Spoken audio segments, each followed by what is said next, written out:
What is the bearing of the laws of heredity upon human affairs? Eugenics provides the answer, so far as this is known. Eugenics seeks to apply the known laws of heredity so as to prevent the degeneration of the race and improve its inborn qualities. An example of favourable heredity is shown by the pedigree of the Phelps family, members of which have been boatmen on the Thames for generations. 9 members of this family have won the race for the famous Doggett coat and badge.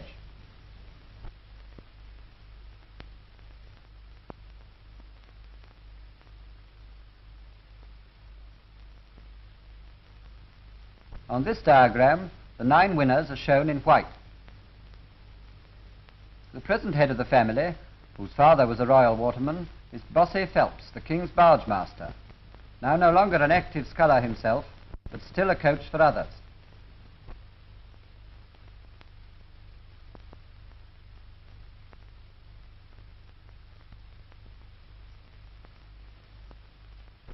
His son Ted is ex-world and English champion sculler, and also a royal waterman.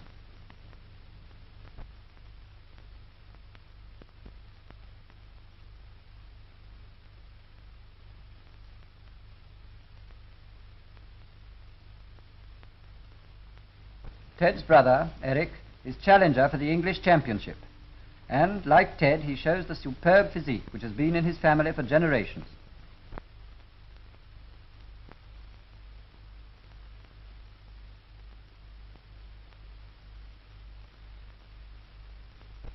But other things besides strength and endurance run in families. Here is a man who, although normal, comes from a mentally defective family. Here is his wife, who is also normal. They have had 17 children. Let us examine the pedigree of these children. 5 of them died in infancy. 3 are still too young for an opinion to be formed of their mental state, a boy and 2 girls. Only 2 of the remaining children are normal, a man and a girl. The remaining 7 children are all mental defectives, marked on the pedigree in black. Of these, 2 live at home, a man and a crippled dwarf girl.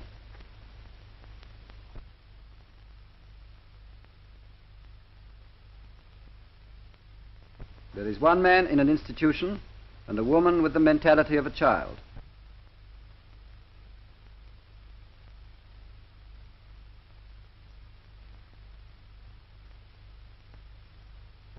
The other 3 are all girls and are all in an institution.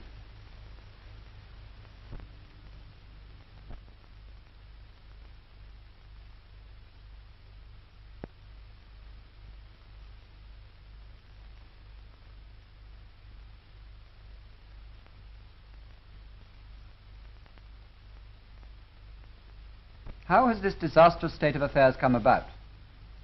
If we examine the pedigree of this family, we find that although the father and mother of the youngest generation are both normal, the father's brother was insane. Their mother was normal, but the father, the grandfather of the youngest generation, was defective, and his 2 brothers insane. Of their parents, the mother was normal, but the father defective. We thus see how mental deficiency has passed from one generation to another, although the parents of the latest generation are apparently normal. In institutions such as this, all over the country, mental defectives are cared for. These are children who are helpless in every way and need constant attention. Once such children have been born, we must do the best we can for them, who can only be educated up to the point of normal children of 7 to 10. Not all mental deficiency is hereditary, but heredity accounts for more of the mild feeble-minded types, such as you see in this group of men exercising in the grounds of the institution. If carefully trained, they can be taught simple routine tasks. Here are men in the workshops carpentering.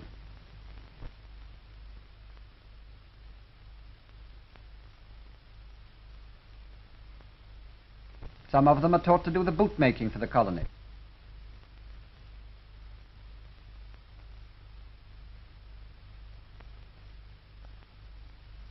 While others make clothes for themselves and their fellows.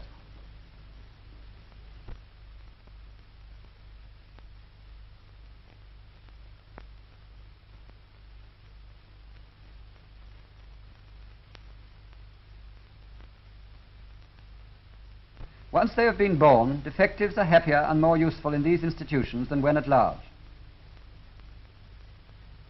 But it would have been better by far, for them and for the rest of the community, if they had never been born.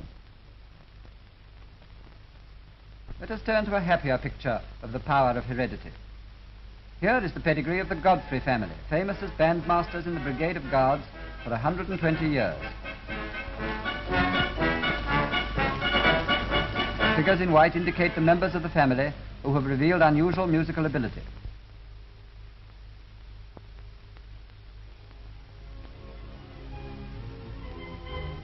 Here Sir Dan Godfrey, the musical director, is seen conducting.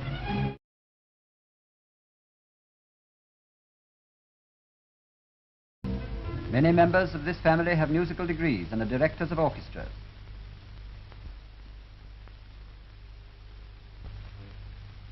Let us look at one more of them at work. Here is Howard Godfrey.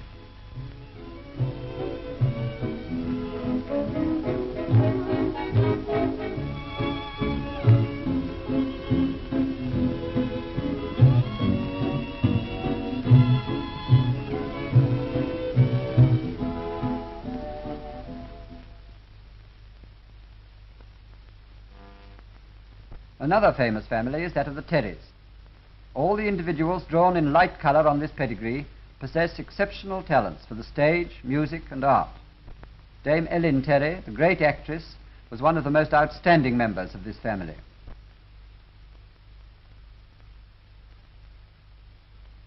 Here is her portrait as Lady Macbeth, which is now in the Tate Gallery.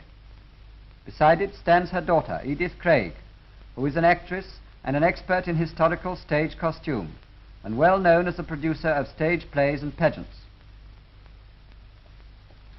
Her brother, Gordon Craig, is recognized both in England and abroad as a genius who has been a notable pioneer in modern stage design and lighting. His son, Edward Carrick, is a stage designer and artist.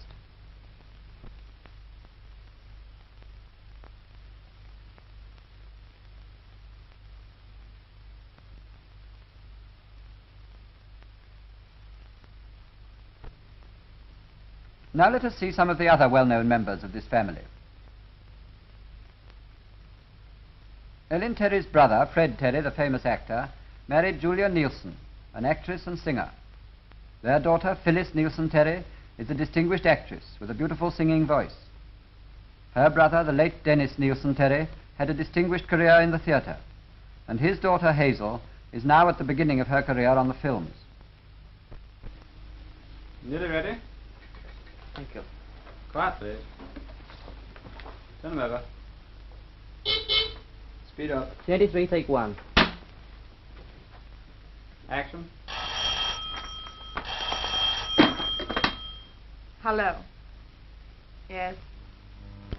Oh, no, I've not been waiting at all. Just 1 hour, that's all. I suppose I'd better meet you then. I'll try to, but I'll most likely be late. I mean, I can't possibly help it. Oh, all right, well, I'll do my best. All right, goodbye. Ellen Terry's elder sister, Kate, was, before her marriage, an even more distinguished actress than Dame Ellen Terry. One of her daughters is Mabel Terry Lewis, the actress, and another daughter, Kate, married Frank Gilgood, a fine amateur pianist. Of their children, Val is dramatic producer at the BBC. Now we're all ready for the final run through. First light for the announcer in 6A, the second light in 6E for the music, and then the light in 6C for Hilkert's first speech. We'll get that? Right, stand by. And John is perhaps our leading romantic actor. Yes, I was there, all right. Half a mile away at the other end of a telescope. Yes, it's quite true. I'm just one of those long-range assassins. But that doesn't make it any better, does it? In addition, he is a pianist and a stage designer and producer.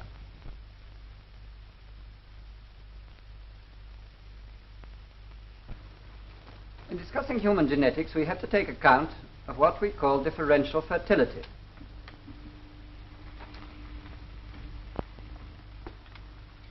In this figure, we have represented the differential rate of increase in a population where originally half the individuals were below the average in physical and mental ability and half above it, and where couples below the average have 3 children as against 2 produced by those above.